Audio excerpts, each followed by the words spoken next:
gitu loh. Cuman penjajah yang memaksakan agamanya kepada orang lain, paham?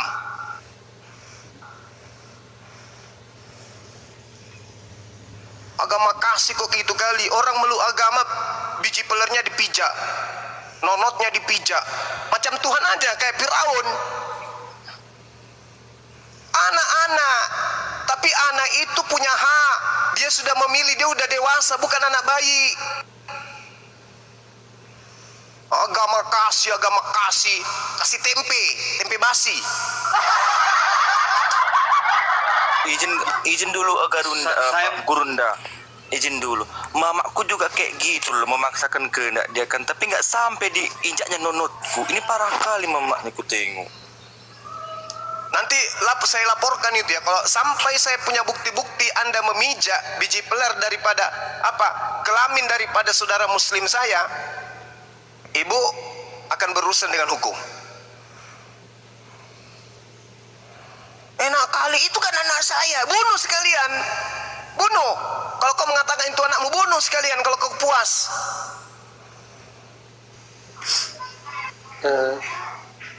Ini aku Bang Sumo. Biarkan ibumu ngomong dulu atau pamanmu. Ibu nggak boleh gitu, Dek. Sudah pergi dia Bang Sumo. Ibu nggak boleh gitu. Tadi aku kan lagi nyimak Bang Zuma, terus lagi ngapain kau katanya, itu agama apa itu katanya, kan dia nganterin makanan biasa aja itu kan, makanan B2, aku kan tidak mau kan, terus kau non aja ditaruh sini, aku mau ngomong, kata siapa sih itu, katanya Cah itu, udah pergi lagi dia. Aduh. Ya, sorry, saya juga minta maaf ya, Dek. Kalau terkait dengan akidah, saya orang paling keras. Kalau akidah loh ya, kalau akidah. Tapi kalau dibilang ibu kita, oh pasti. Kalau saya dekat sama ibu, saya peluk, saya rangkul. Tapi dalam hal akidah, jangan main-main. Gak boleh kita berbicara mengenai akidah. Toh kalau kita mati, emang orang tua kita masuk di kubur sama-sama kita? Enggak. Di hadapan Allah itu, masing-masing kita mempertanggungjawabkan. Gitu. Iya. Tapi itu Bang Suma ya, itu Bang Suma. Dinda Ji, kamu harus tetap hormat sama orang tua. Hormat Bang, Ya. saudaraku. Tapi memang kolot dan kaku. Saya sudah jelaskan kalau saya sudah kemarin kan sempat kan waktu hari Minggu itu sebenarnya sudah mulai membaik gitu sebelum bijaknya lagi gitu kan. Nah saya itu diajak ke gereja kan di sini gitu. Terus saya nggak mau, saya bilang saya nggak mau. Bahkan sekarang Bang, saya kan belum hafal sholat 5 waktu itu kan Bang yo. Nah itu aku kan buat alarm, jam segini aku nanti kaget mau sholat, jam segini aku kaget mau sholat. Apa nih kau nih kayak gitu? Ya pokoknya tidak boleh lah Cah itu Bang. Mohon maaf tadi itu, ini loh ibu, aku bilang tadi pengennya sih ngobrol baik-baik Cah itu, nah tidak marah-marah Cah itu Bang maksudnya. Cuman ternyata tidak baca diajak ngomong Cah itu. Baik-baik. Nggak apa-apa. Bang Suma juga salah. Nggak apa-apa. Minta Saya minta maaf. mohon dilembutkan. Siapa tahu nanti kan beliaunya bisa mengikuti saya. Kalau saya sudah nggak mau lagi menyembah manusia, memang saya nggak mau lagi. Udah jelas kok. Alhamdulillah, Masya Allah. Nggak mau kayak mana pun aku nggak mau deh. Bang Joy, saya mau nanya, ini biar ada fakta nih. Apa saja sih yang dilakukan oleh orang tuamu terhadap kamu sejak kamu mualaf? Saya mau tulis. Yang pertama apa? Ya sebenarnya saya ini Bang Andi kan tidak tahu kan kalau aku mau alaf Bang Andi awalnya. Aku tuh kan sembunyi kan Bang Andi. Terus setelah aku syahadat itu kan aku balik itu tidak ke rumah. Jadi Cah ini Bang Andi di ruko-ruko Tanjung Api-Api itu Bang Andi arah Gasing itu kan ada ruko kan Bang Andi di situ. Iya paham di situ. Nah, nggak gini aja, apa saja yang dilakukan? Benar diinjak inimu, alat kelaminmu? Iyo, nah aku kan Ya masalah saya injak, udah. Yang kedua apa lagi? Tidak ke situ, di gamparnya aku Bang Andi. Digampar, apa lagi? Dipaksa makan babi. Ya dipaksa. Jadi aku Dipaksa makan babi. Jadi gini, aku sebelum pun aku syahadat aku tidak galak makan babi lagi. Setelah Bang Cuma kasih data itu kan. Nah ini saya tulis nih biar netizen paham. To the point, diinjak alat kelamin, digampar, dipaksa makan babi, dipaksa ke gereja nggak? Iyalah. Dipaksa ke gereja. Iya, terus itu tuh buku sholat apa itu yang warna ungu, buku yang cara sholat tuh, itu kan kemarin kan sempatnya dirobeknya itu kan. Oke, merobek udah ada sih sekarang, udah ada. Merobek buku sholat, buku panduan sholat. Aku kan apa lagi? Itu kan kenapa aku digambar? Jadi kan aku kan kemarin tuh apa itu solawat dengerin solawat tuh di YouTube yang Allahumma sholli gitu kan. Aku kan gitu juga kan. Dengerlah dia mama tuh kan digambarnya aku sampai berdarah. Sambil sholat kau digampar. Bukan sambil sholat Bang Adi, aku kan sambil dengerin YouTube, aku menjemur. Aku ucap kayak itu. Baca selawat digampar. Kayak gitu maksudnya. Cuman sampai kemarin kan pada rame lah di sini tuh kan, di rumah tuh kan ya ada orang dari Pak RT sama KUA tuh yang ngurusin sertifikat mualaf itu, ya intinya nggak terima kayak gitu. Tim hukum ke rumahmu sekarang.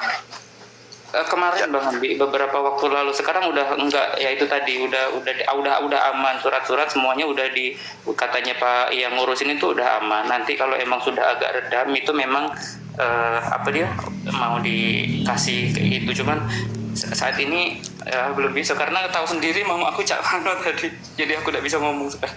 Mama usia berapa, Dek? Udah usia 50-an. Oh, masih muda. Iya, udah 50-an lebih. Iya, masih muda. Masih bisa diajak diskusi baik-baik. Maksudku tuh tadi cak ini, aku kan nyimak Bang Zuma kan, aku dengerin kan sambil rebahan gitu kan di toko kan. Terus apa dia itu, dia sambil nganterin makanan ya, kayak mana kan juga namanya anak mungkin kan. Nah, terus sini aku mau ngomong, direbutnya sampai ngomong cak. Iya. Mohon maaf. Enggak apa-apa. Biasanya itu terjadi. Cuman supaya ibu tahu bahwa Islam dalam memegang akidah itu memang keras. Kalau tidak keras Islam ini megang akidah, sulit bagi Indonesia merdeka dari penjajahan.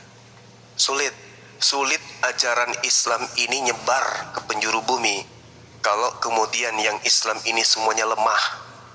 Makanya umat Islam itu memang tegas terhadap kebenaran, itu harus keras. Karena Tuhan mengajarkan itu.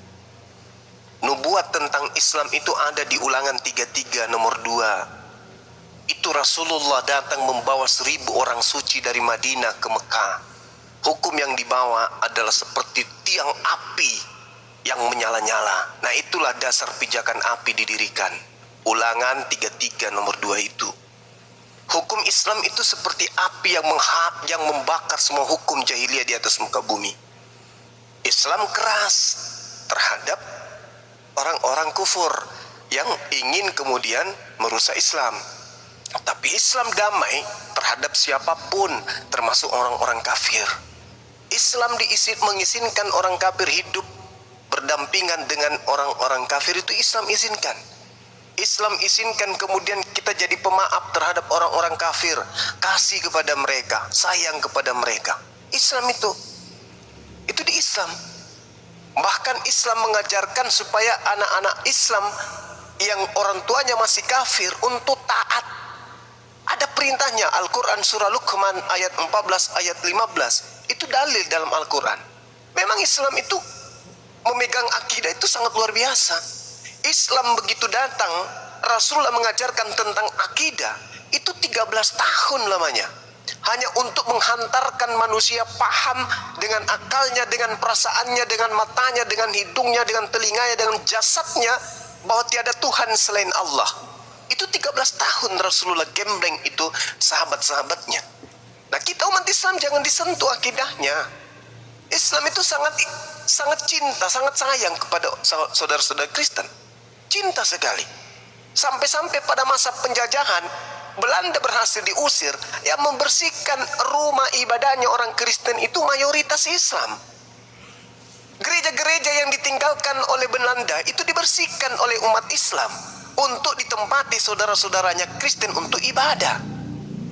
Umat Islam tidak ada pernah membantah, umat Islam tidak pernah membantai orang penganut agama lain tanpa alasan, itu nggak boleh. Begitu juga umat Islam mau diperlakukan sama.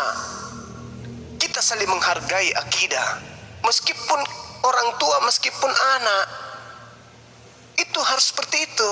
Agamamu agamaku, serumah kita. Jumat saya ke masjid, Minggu kalian ke gereja.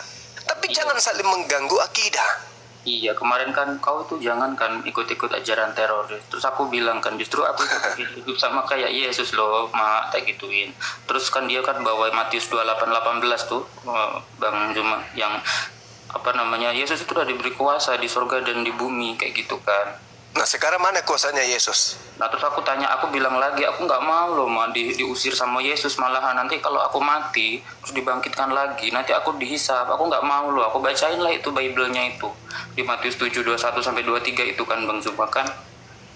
Ya. Kalau sampaikan aja gini deh, kalau Emang? Tuhan sampaikan gini, kalau Tuhan itu bisa jadi manusia, maka 1000 kali dalam sehari Tuhan itu turun dari langit.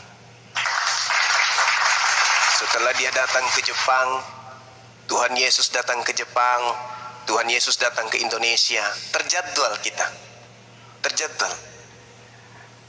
Anak-anakku yang ada di Indonesia, ya paman, bapak besok berangkat ke Amerika. Ya paman, itu kalau Tuhan itu bisa jadi manusia itu kayak gitu. Dia turun, begitu COVID disembuhkannya semua orang di rumah sakit itu. Dan kalau Tuhan seperti konsepnya ibu Anda, ibu Adinda ini, maka Tuhan sekali lagi saya katakan, pagi ada di Makassar, sore ada di Jepang, mungkin subuh ada di Jakarta dan seterusnya. Andai bisa jadi manusia. Itu kemarin waktu di toko, aku kan dilempar sama patung kucing itu. Untung aku nggak dilempar sama patung Yesus. Kalau aku dilempar sama patung Yesus, matilah aku. Besar kali kan itu patung Yesus. Ya kayak gitu jadinya. Dan kalau Tuhan itu bisa jadi manusia dan nebus dosa, maka ketika kemudian kemaksiatan kembali muncul di dunia ini, turun lagi Tuhan, mati lagi dia disalib. Iya kan? Benar nggak? Kan dia bisa jadi manusia untuk nebus dosa. Nah sekarang sudah banyak lagi dosa nih. Ya turun lagi, mati lagi. Kan begitu. Masa ada Tuhan turun ke bumi, kemudian dia gagal mengkristenkan Yerusalem. Gagal dong. Jadi sampaikan ke ibu kita, ya silakan ibu beragama dengan keyakinan ibu. Saya tidak ganggu. Ini pilihan saya. Negara kita menjamin setiap pemeluknya, setiap penduduknya untuk memeluk agama dan kepercayaan sesuai dengan keyakinan masing-masing. Gak boleh dipaksa. Gak boleh dipaksa. Lain cerita kalau Dinda ini masih di bawah 17 tahun. Kalau sudah di atas 17 tahun, orang memilih itu hak, tidak bisa diganggu gugat. Gak bisa.